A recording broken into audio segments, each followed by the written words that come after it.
Bago tayo magsimula sa ating aralin, tumayo muna ang lahat para sa pag-awit ng ating pambansang awit na pangungunahan ni John Cyrus.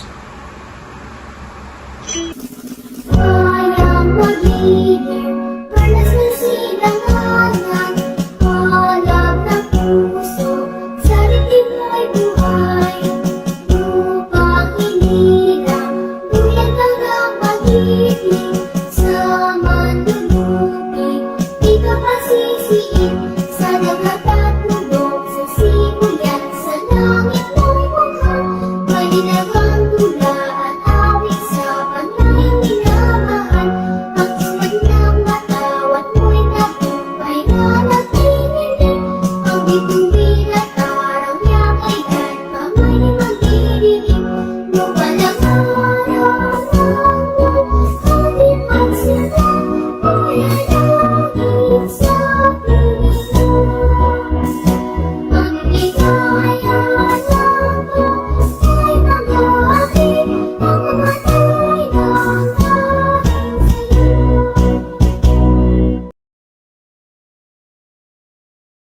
Ngayon naman mga bata, nanatiling tumayo para sa ating panalangin na susundan ng ating ehersisyo. Duko natin ang ating mga ulo para sa ating panalangin. To spend this day sharing your love in every way.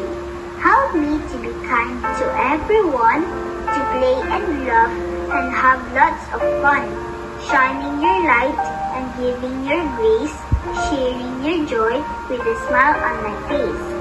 Angel of God, my guardian dear, to whom God's love commits me here. Ever this day be at my side, to light and guard, to rule and guide. Amen.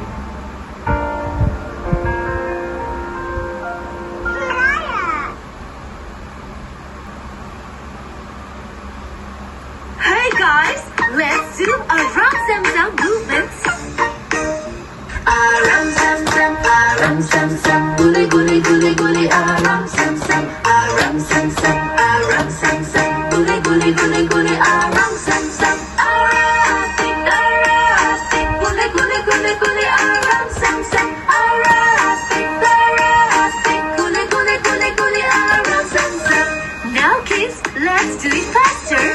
Ram zam zam, ram zam zam, guli guli guli guli, ram zam zam. Ram zam zam, ram zam zam, guli guli guli guli, ram zam zam. Arastic, guli guli guli guli, ram zam zam. Arastic, guli guli guli guli, ram zam zam. Okay. Mahusay mga bata, nasiyahan ba kayo sa ating ehersisyo? Magaling! Ngayon naman, magandang umaga mga bata. Napakasarap namang marinig ng inyong pagbati. Tunay ngang maganda ang araw na ito. Kamusta naman ang inyong araw kahapon? Nagagalak akong malaman na kayo ay maayos. Sisiguraduhin kong kayo ay magsasaya ngayong araw. Ngayon mga bata, sumilip nga tayo sa labas ng ating bintana at tingnan kung anong lagay ng ating panahon ngayon. Tara at sabay-sabay nating kantahin ang kantang Ang Panahon.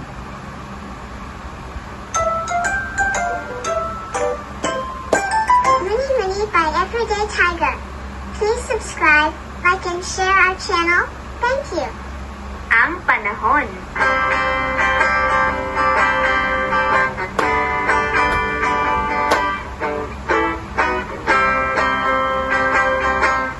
Tignan natin at pakiramdaman ang panahon, kaibigan. Maaraw ba o maulan? Pagpasok sa eskwelahan, maaraw ang panahon. Maaraw ang panahon. Maaraw ang panahon. Maaraw ang panahon.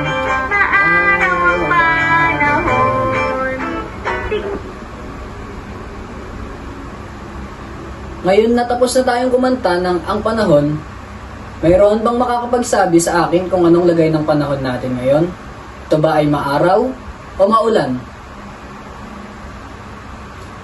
Magaling mga bata! Ang panahon natin ngayon ay maaraw. Ngayon naman, awitin nga natin ng sabay-sabay ang pito-pito.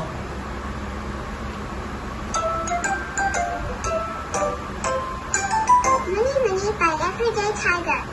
Please subscribe, like, and share our channel. Thank you. Pito, pito, pito, pito, pito. Ang araw sa loob ng isang linggo.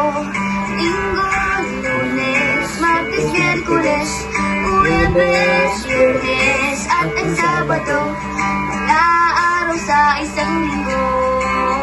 Halina at awitin natin to. Mga araw sa loob ng isang linggo. Linggo, Lunes, Martes, Miyerkules, Huwebes, Biyernes, at ang Sabado. Mga araw sa isang linggo. Itong araw sa isang linggo.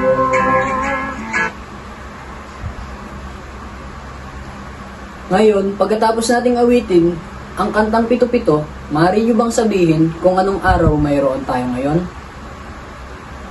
Mahusay mga bata, ang araw natin ngayon ay Martes. Ngayon naman, atin nating alamin kung sino ang mga lumiban sa ating klase ngayong araw. Sa unang pangkat, mayroon bang lumiban sa inyong grupo? Sa ikalawang pangkat naman, mayroon bang lumiban sa inyong grupo? Magaling mga bata, dahil tiyak akong marami kayong matututunan ngayong araw. Bigyan ninyo ang inyong sarili ng ang galing clap. 1, 2, 3, 1, 2, 3. Ang galing, ang galing, galing. Mga bata, di ba kahapon ay nagbigay ako ng takdang aralin sa inyo? Inyo nga itong ipasa ng tahimik papunta sa inyong harapan.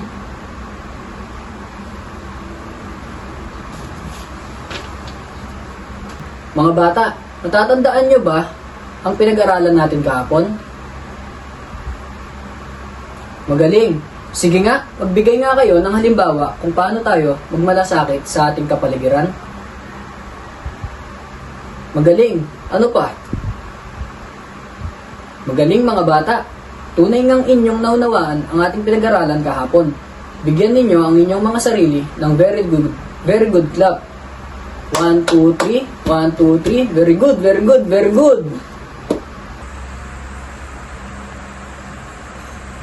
Ngayon mga bata, ang ating pag-aaralan ngayong araw ay tungkol sa tamang paghihiwalay ng mga bagay na nabubulok at hindi nabubulok. Unahin muna natin talakayin ang mga bagay na nabubulok.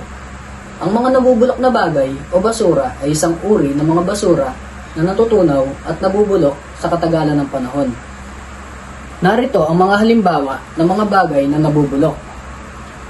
Una ay ang balat ng saging, mga papel, at kahoy na sa katagalan ay nasisira. Sige nga mga bata, magbigay nga kayo ng iba pang halimbawa na nabubulok base sa pinakita kong larawan kanina bago tayo mag-umpisa. Sige nga. Magaling. Sige nga, ano pa? Mahusay. Sunod naman natin katalakayin ang mga bagay na hindi nabubulok. Pero bago natin umpisahang talakayin, magbigay nga kayo ng mga bagay na hindi nabubulok na alam nyo. Sige nga. Magaling. Sige nga, ano pa? Mahusay mga bata. Ang mga hindi nabubulok na basura ay isang uri ng mga basurang hindi natutunaw. Narito ang mga halimbawa ng mga hindi nabubulok. Ito ay mga babasaging at plastic na bote, takip at mga plastic na baunan. Naintindihan nyo ba mga bata?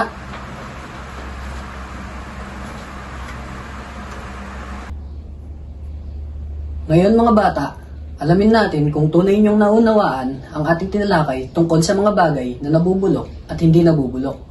Mayroon akong mga ipapakitang larawan at inyo lamang tutukuyin kung ito ba ay nabubulok o hindi nabubulok. Para sa ating unang larawan, tukuyin nga ninyo kung saan papaloob ang bagay na ito.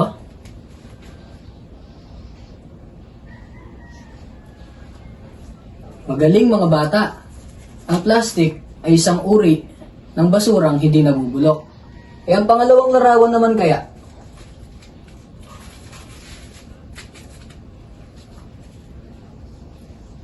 Mahusay. Ang mga tirang pagkain ay uri ng mga basurang nabubulok. Dumako naman tayo sa pangatlong larawan. Magaling.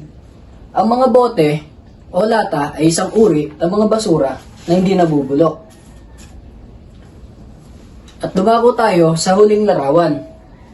Maaari nyo bang masabi sa akin kung saan na o ano ito? Mahusay mga bata. Ang mga papel ay isang uri rin ng nabubulok. Napakagaling mga bata. Tunay ngang inyong naunawaan ang ating aralin. Bigyan nyo nga ang inyong sarili ng fireworks clap. 1, 2, 3. 1, 2, 3.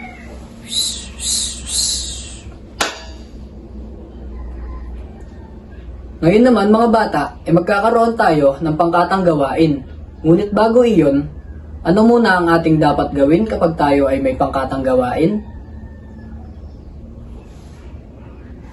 Mahusay. Ano pa kaya? Magaling. Ngayon, kayo ay hatiin ko sa dalawang grupo. Ang unang grupo ay mapupunta sa mga bagay na nabubulok at ang ikalawang grupo naman ay mapupunta sa hindi nabubulok. Ang bawat grupo ay bibigyan ko ng basket at mayroon itong mga laman ng basura o bagay. Inyo lamang gagawin ay tutukuyin ay kukunin ang mga uri ng basura na nakatalaga sa inyo. Maliwanag ba mga bata? Maaari na kayong magsimula.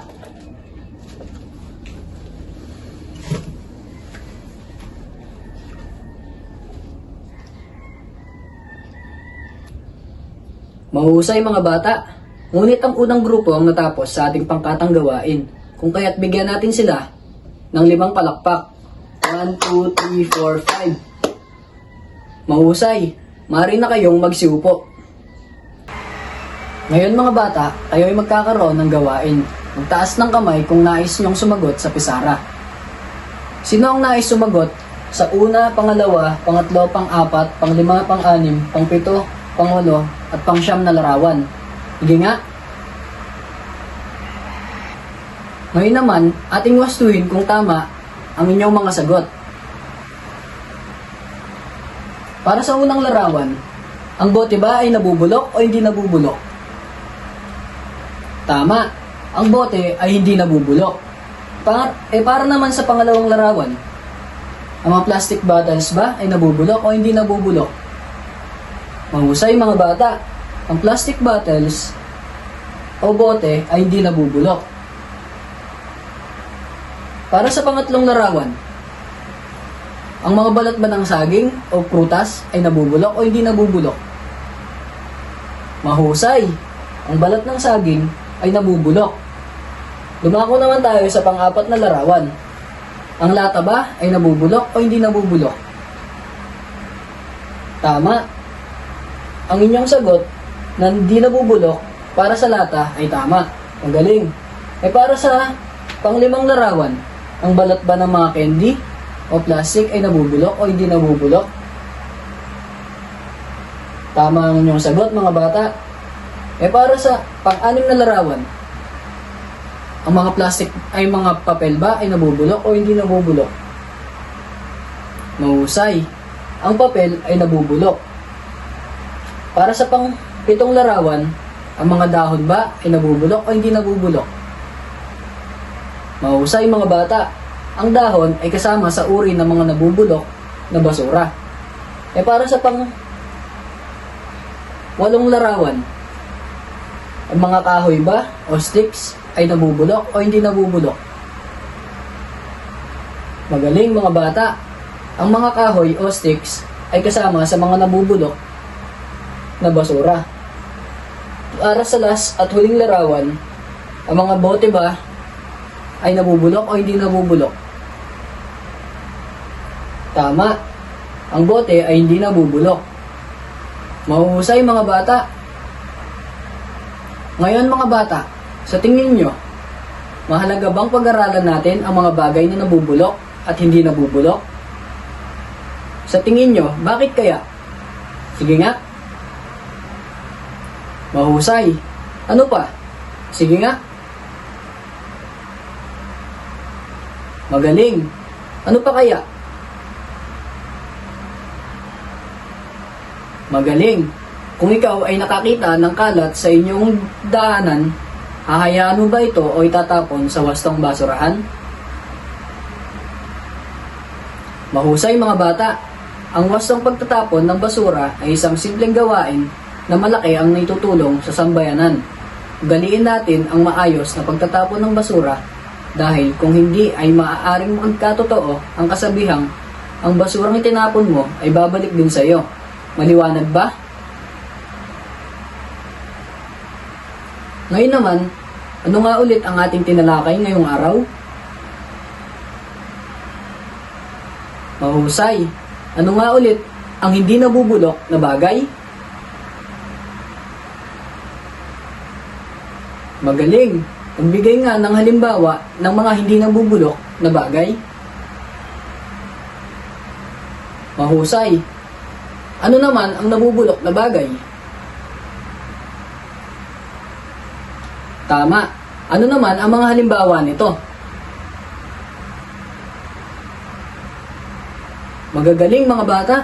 Tunay ngang inyong naunawaan ang ating aralin ngayong araw. Dahil dyan, bigyan ninyo ang inyong sarili ng ang galing clap. 1, 2, 3, 1, 2, 3. Ang galing, ang galing, galing, galing. Ngayon naman mga bata, paglabas nga kayo ng Crayola at inyong gawin ang papel na aking ibibigay sa inyo.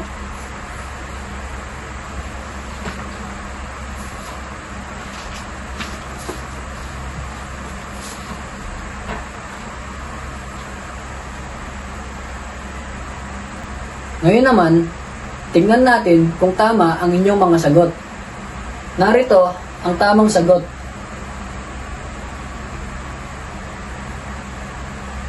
Ngayon mga bata, sino ang nakakuha ng 12, 11, 10, at 9 pababa? Mahuhusay. Halos karamihan sa inyo nakakuha ng matataas na marka. Ngayon naman, meron akong ibibigay sa inyo at sagutan nyo ito sa inyong bahay para sa inyong takdang aralin.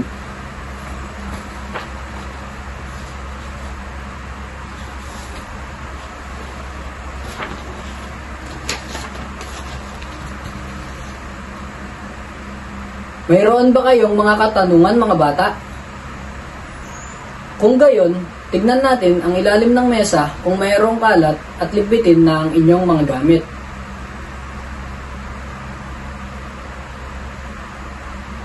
Paalam mga bata!